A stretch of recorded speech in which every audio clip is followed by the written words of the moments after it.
Life in യുകെയുടെ പുതിയൊരു വീഡിയോയിലേക്ക് എല്ലാവർക്കും സ്വാഗതം. അപ്പോൾ ഇന്ന് ഞാൻ വന്നിരിക്കുന്നത് കുറേ നാളുകൾക്ക് മുന്നേ നമ്മളൊരു വീഡിയോ ചെയ്തിട്ടുണ്ടായിരുന്നു. യുകെയിലെ എക്സ്പെൻസസിനെ കുറിച്ചും ഒരു മാസം നമുക്ക് ഒരു കപ്പിൾസിന് അല്ലെങ്കിൽ ഒരു ഫാമിലിക്ക് എന്ത് ചിലവുണ്ടാകും ഇതിനെപ്പറ്റി ഞാൻ 2021 ഒരു വീഡിയോ ചെയ്തിട്ടുണ്ടായിരുന്നു. അപ്പോൾ അതിൻ്റെ ഒരു സെക്കൻഡ് പാർട്ടായിട്ടാണ് ഈ ഒരു വീഡിയോ ചെയ്യുന്നത്. അപ്പോൾ ഇപ്പോൾ 2026 ആയിട്ടുണ്ട്, ഏകദേശം 5 വർഷം കഴിഞ്ഞിട്ടുണ്ട്. അപ്പോൾ ഈ 5 വർഷത്തിൽ നമുക്ക് എന്ത് വ്യത്യാസമാണ് ഇവിടുത്തെ ചിലവുകൾക്ക് വന്നതെന്ന് നമുക്ക് നോക്കാം. ആദ്യം തന്നെ നമുക്ക് റെൻറ്റിൻ്റെ കാര്യം സംസാരിക്കാം. അപ്പോൾ റെൻ്റാണ് നമുക്കിവിടെ UK ഏറ്റവും കൂടുതലായിട്ട് നമുക്ക് എക്സ്പെൻഡിച്ചർ വരുന്ന സംഭവം റെൻ്റാണ്. അപ്പോൾ ഞാനൊക്കെ വന്ന സമയത്ത് 2021 ആണെങ്കിൽ നമുക്കൊരു 2 ബെഡ്റൂം ഹൗസ് എടുക്കണമെന്നുണ്ടെങ്കിൽ ഒരു 550 റേഞ്ചിലൊക്കെ നമുക്ക് അത്യാവശ്യം ഒരു ഹൗസ് എടുക്കാൻ പറ്റുമായിരുന്നു. 650 750 കംഫർട്ടബിൾ ആയിട്ടുള്ള ഒരു 2 ബെഡ്റൂം ഹൗസ് നമുക്ക് റെന്റിന് കിട്ടുമായിരുന്നു. എന്നാൽ ഇന്ന് സ്ഥിതി മാറിയിരിക്കുകയാണ്. 2 ബെഡ്റൂം എടുക്കണമെങ്കിൽ തന്നെ നമുക്കൊരു മിനിമം 800+ അല്ലെങ്കിൽ 850 നമുക്കൊരു ചെറിയൊരു ഹൗസ് റെന്റ് ചെയ്യാൻ പറ്റും. അതേസമയം നല്ലൊരു കംഫർട്ടബിൾ ആയിട്ടുള്ള ഒരു 2 ബെഡ്റൂം ഹൗസ് വേണമെന്നുണ്ടെങ്കിൽ എങ്ങനെ പോയാലും 950,000 ആണ് അതിൻ്റെ ഒരു റെന്റ് എന്ന് പറയുന്നത്. 3 ബെഡ്റൂമിന്റെ കാര്യം പിന്നെ പറയണ്ടല്ലോ. 3 ബെഡ്റൂം അന്ന് തന്നെ ഞങ്ങൾ വന്ന സമയം തന്നെ 650 എബവ് ആയിരുന്നു മിനിമം നമുക്കൊരു 3 ബെഡ്റൂം ഹൗസ് റെന്റിന് എടുക്കാനായിട്ട് വേണ്ടിയിട്ടുണ്ടായിരുന്നത്. അന്ന് ഒരു 1000-നകത്തൊക്കെ നമുക്ക് കംഫർട്ടബിൾ ആയിട്ട് നല്ലൊരു 3 ബെഡ്റൂം ഹൗസ് റെന്റ് ചെയ്യാനായിട്ട് പറ്റുമായിരുന്നു. എന്നാൽ ഇന്ന് 3 ബെഡ്റൂം ഹൗസ് നമുക്ക് സ്റ്റാർട്ടിങ് തന്നെ 1200 ആണ് നമ്മൾ റെൻറ്റിന് എടുക്കാനായിട്ട് പോകുമ്പോൾ നമുക്ക് അത്രയുമാണ് നമുക്ക് വേണ്ടി വരുന്നത്. 1350 1500 ഒക്കെയാണ് ഇപ്പോൾ. അത്രയും കൂടുതലായിട്ട് റെൻറ്റ് കൂടിയിട്ടുണ്ട് ഒരു 3 ബെഡ്റൂം ഹൗസിനൊക്കെ. അതാണ് റെൻറ്റിൻ്റെ അവസ്ഥ.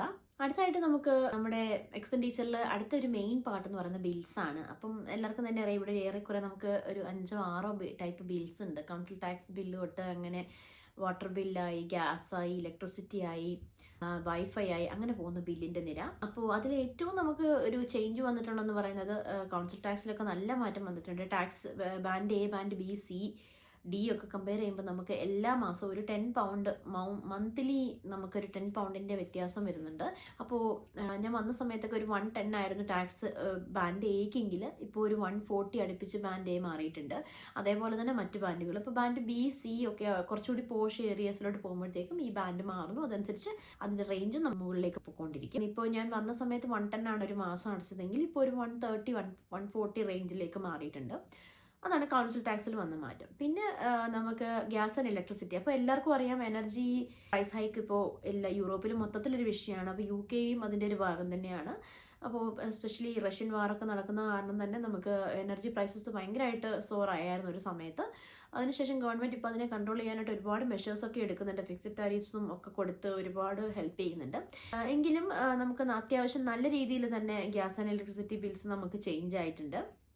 വന്ന സമയത്തൊക്കെ പിന്നെ നമ്മുടെ വീടിൻ്റെ അനുസരിച്ച് നമ്മുടെ ഉപയോഗത്തിനനുസരിച്ചുമൊക്കെയാണ് ഈ ഗ്യാസ് ആൻഡ് ഇലക്ട്രിസിറ്റി നമുക്ക് കൺട്രോൾ ചെയ്യാൻ പറ്റുക. അപ്പോൾ നമ്മൾ വന്ന സമയത്തിനേക്കാളും ഏകദേശം ഒരു 10-20% ഒരു ഹൈക്ക് ബിൽസിൽ വന്നിട്ടുണ്ട്. പിന്നെ അതുപോലെ നമ്മൾ ഉപയോഗവും നമുക്ക് വീടിനനുസരിച്ച് മാറുകയൊക്കെ ചെയ്യുന്നത് കാരണം കൂടിയിട്ടുണ്ട് എന്ന് പറയാനല്ലാണ്ട് ഇത്ര ശതമാനം ഈ രീതിയിൽ എക്സാക്റ്റ് ആയിട്ട് കൂടിയെന്ന് നമുക്ക് പറയാൻ പറ്റില്ല. നമ്മൾ സമ്മർ ആകുമ്പോഴേക്കും നമ്മൾ നന്നായി ഉപയോഗം കുറച്ച് കഴിയുമ്പോൾ നമുക്ക് ഗ്യാസ് ആൻഡ് ഇലക്ട്രിസിറ്റി ബില്ല് നമുക്ക് നന്നായി തന്നെ കുറച്ചെടുക്കാൻ പറ്റും. അതേസമയം വിൻ്ററിൽ നേരെ തിരിച്ചാണ്. വിൻ്ററിൽ നമ്മൾ ഉപയോഗം കൂടുന്നത് കൊണ്ട് തന്നെ നമുക്ക് നല്ല രീതിയിൽ നമുക്ക് ചിലവാകുന്ന ഒരു സംഭവം കൂടിയാണത്. അടുത്തായിട്ട് നമ്മുടെ വാട്ടർ ബില്ല്. നമുക്ക് ഏറ്റവും കൂടുതൽ ഡ്രാസ്റ്റിക് ആയിട്ടുള്ള ഒരു ചേഞ്ച് നമുക്ക് ഫീൽ ചെയ്തത് വാട്ടർ ബില്ലിലാണ്.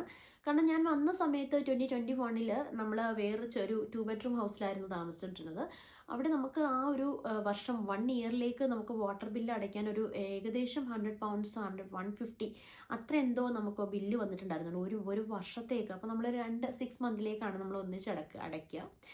എന്നാൽ ഇന്ന് സ്ഥിതി അതല്ല. ഇന്ന് നമ്മളിപ്പോൾ 3 ബെഡ്റൂം ഹൗസിലാണ് എങ്കിൽ പോലും കൂടി ഇതൊരു ഡ്രാസ്റ്റിക് ആയിട്ടുള്ളൊരു മാറ്റമാണ്. നമുക്കൊരു 700+ 750 ആണ് ഒരു 1 ഇയറിലേക്ക് നമുക്ക് ഒരു ബില്ല് വന്നിരിക്കുന്നത്. അടുത്തായിട്ട് നമ്മൾ നോക്കുന്നത് നമ്മുടെ ഗ്രോസറി എക്സ്പെൻഡിച്ചറാണ്. അപ്പം നമ്മൾ വന്ന സമയത്ത് 2021 നമുക്കൊരു 100 പൗണ്ട്സ് ഒക്കെ ആയിട്ട് നമ്മൾ പോവുകയാണെങ്കിൽ നമുക്കൊരു 1 വീക്കിലേക്കുള്ള സാധനമൊക്കെ നമുക്ക് അത്യാവശ്യം വാങ്ങിയെടുത്ത് വരാനായിട്ട് സാധിക്കുമായിരുന്നു. എന്നാൽ ഇന്ന് അങ്ങനെയല്ല. 200 പൗണ്ട്സ് എങ്കിലും വേണം നമുക്കൊരു 1 വീക്കിൽ സാധനങ്ങളൊക്കെ നമുക്ക് വാങ്ങിയെടുക്കണമെന്നുണ്ടെങ്കിൽ. പ്രൈസ് ഹൈക്ക് നന്നായിട്ട് തന്നെ ആയിട്ടുണ്ട്, പക്ഷെ അതൊന്നും അത്ര വിസിബിളായിട്ട് നമുക്ക് കാണാൻ പറ്റില്ല. അന്നൊക്കെ എല്ലാം 1 പൗണ്ടിന് താഴെ നമുക്ക് ഒരുപാട് സാധനങ്ങൾ വാങ്ങാൻ പറ്റുമായിരുന്നു. അതായത് ഇപ്പോൾ ഫോർ എക്സാമ്പിൾ ഒരു മിൽക്കിനൊക്കെ 90p, പിന്നെ അവിടുന്ന് പതുക്കെ 120pയിലേക്ക് എത്തുന്നു. അങ്ങനെ എല്ലാ സാധനങ്ങളും ഒരു ബനാനയൊക്കെ 90pയിലൊക്കെ കിടന്നാണ്. ആപ്പിൾ ഒക്കെ 90p 95p ഒക്കെ നമുക്ക് കിട്ടുമായിരുന്നു. ഇന്ന് നമുക്കതൊന്നും ഒന്നും കാണാനില്ല, എല്ലാം എബവ് 1 പൗണ്ട് ആണ്.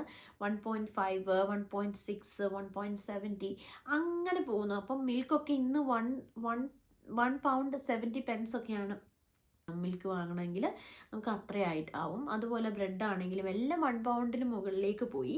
അപ്പോൾ ഇതൊക്കെ പെൻസുകളുടെ വ്യത്യാസമാണ് വന്നിരിക്കുന്നത്. പക്ഷെ അത് നല്ലൊരു ഹൈക്കാണ്. അന്ന് നമുക്ക് 10 പൗണ്ട് കൊണ്ട് ചെല്ലുകയാണെങ്കിൽ നമുക്ക് 10 സാധനം വാങ്ങാമായിരുന്നെങ്കിൽ ഇന്ന് ആ 10 സാധനം അതേ സെയിം സാധനം വാങ്ങണമെങ്കിൽ ഇന്നൊരു മിനിമം 15 പൗണ്ട് അല്ലെ 16, 17 പൗണ്ട്. അപ്പോൾ നമുക്കൊരു 7 പൗണ്ട് ഒരു എക്സ്ട്രാ അവിടെ ചിലവാകുന്നു. അതായത് നമ്മളൊരു 100 പൗണ്ടിൻ്റെ സാധനം അന്ന് വാങ്ങിക്കൊണ്ടിരുന്നത് ഇന്ന് നമ്മൾ വാങ്ങിയെടുക്കണമെങ്കിൽ 170 പൗണ്ട് നമുക്ക് ചിലവാകും എന്നർത്ഥം.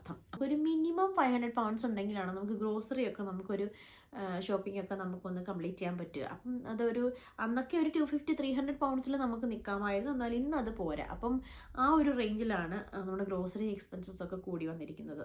അപ്പോൾ അടുത്തായിട്ട് നമ്മൾ സംസാരിക്കാനായിട്ട് പോകുന്നത് നമ്മുടെ ഇൻട്രസ്റ്റിംഗ് ആയിട്ടുള്ള സബ്ജക്റ്റാണ്, അതായത് സാലറി. ഞാനൊരു നേഴ്സായിട്ടാണ് വർക്ക് ചെയ്യുന്നത്. അപ്പോൾ ഞാൻ വന്ന സമയത്ത് ബാൻഡ് 5 ആയിട്ടാണ് ജോയിൻ ചെയ്തത്. അപ്പോൾ നമുക്കൊരു 28,000 പെർ ആനം എന്നുള്ള ഒരു റേഞ്ചിലായിരുന്നു നമ്മുടെ സാലറി ഉണ്ടായിരുന്നത്. അപ്പോൾ അതിനുശേഷം ഇപ്പോൾ ഒരു 5 ഇയേഴ്സ് ആയിട്ടുണ്ട്. അപ്പോൾ എല്ലാവർക്കും അറിയാം ഓരോ ബാൻഡിലും നമ്മൾ 7 ഇയേഴ്സ് ആണ് അതിൻ്റെ മാക്സിമത്തിൽ എത്തണമെങ്കിൽ നമുക്ക് നിൽക്കേണ്ടത്. അപ്പോൾ ആ ഒരു ബാൻഡിൽ തന്നെ നിൽക്കുകയാണെങ്കിൽ നമുക്കൊരു പ്രൈസ് 7 ഇയർ ആകുമ്പോൾ ഓരോ 2 ഇയർ കൂടുമ്പോഴും നമുക്കൊരു ഹൈക്ക് NHSൽ നിന്ന് തന്നെ കിട്ടും. അതല്ലാതെ ഇയർലി ഹൈക്കുകൾ വേറെ ഒന്നുമില്ല. അതല്ലെങ്കിൽ നമ്മൾ ബാൻഡ് ചേഞ്ച് ചെയ്യണം, നമ്മൾ പ്രൊമോട്ടഡ് ആവണം. ബാൻഡ് 6ലേക്കോ ബാൻഡ് 7ലേക്കോ ഒക്കെ മാറുമ്പോൾ നമ്മുടെ സാലറി റേഞ്ചും മൊത്തത്തിൽ മാറും. അപ്പോൾ ഞാൻ ബാൻഡ് 5 ആയിട്ട് തന്നെയാണ് ഇപ്പോഴും വർക്ക് ചെയ്യുന്നത്. അപ്പോൾ എനിക്ക് അന്നത്തെ ഈ ഒരു 5 ഇയർ ആയപ്പോഴേക്കും ഞാൻ ടോപ്പ് ലെവലിൽ ഏകദേശം എത്തിയിട്ടുണ്ട്. അപ്പോൾ അത് മാത്രമല്ലാണ്ട് നമുക്ക് മറ്റ് ഹൈക്ക് എന്ന് പറയുന്നത് പിന്നെ 3 തവണ നമുക്ക് ഗവൺമെൻറ് ഇൻക്രീസ് ചെയ്തിട്ടുണ്ടായിരുന്നു സാലറി.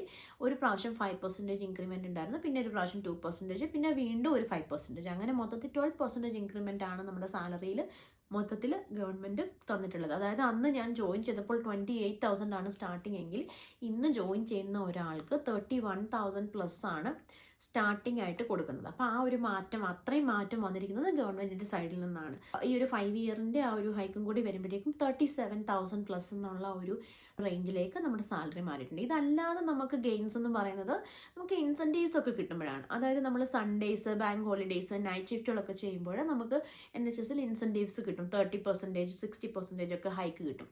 പക്ഷേ എന്നാൽ ഈ സാലറി ഒക്കെ തന്നെ കിട്ടുന്നതും ഈ ഒരു ഇൻക്രിമെൻറ്റും ഒക്കെ നമ്മുടെ ഇന്നത്തെ ഇൻഫ്ലേഷനെ കിടപിടിക്കാൻ പറ്റുന്നതാണോ എന്ന് ചോദിച്ചാൽ അല്ല എന്ന് തന്നെ പറയേണ്ടി വരും. പിന്നെ നമുക്ക് പാർട്ട്ണറുടെ ജോബ് കൂടി ഉണ്ടെങ്കിൽ നമുക്ക് കുറേയൊക്കെ നമുക്ക് അഡ്ജസ്റ്റ് ചെയ്ത് പോകാനായിട്ട് പറ്റും. മറ്റൊരു കാര്യം എന്ന് പറഞ്ഞാൽ നമ്മുടെ കരിയർ ഗ്രോത്തിൽ നമ്മൾ കോൺസെൻട്രേറ്റ് ചെയ്യുക, പുതിയ ജോലിയിലേക്ക് മാറുക, അല്ലെങ്കിൽ ബാൻഡുകൾ മാറുക, അടുത്ത ബാൻഡിലേക്ക് പ്രൊമോട്ട് ആവാനായിട്ട് ട്രൈ ചെയ്യുക, നമ്മൾ കൂടുതൽ ലേൺ ചെയ്തുകൊണ്ടിരിക്കുക.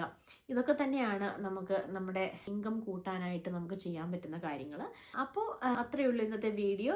എല്ലാവർക്കും ഇഷ്ടമായെന്ന് വിചാരിക്കുന്നു. ഇഷ്ടമായെങ്കിൽ ലൈക്കും ഷെയറും സബ്സ്ക്രൈബും ചെയ്യുക. അപ്പോൾ വാച്ച് ചെയ്ത എല്ലാവർക്കും thank you. Bye. See you in the next one.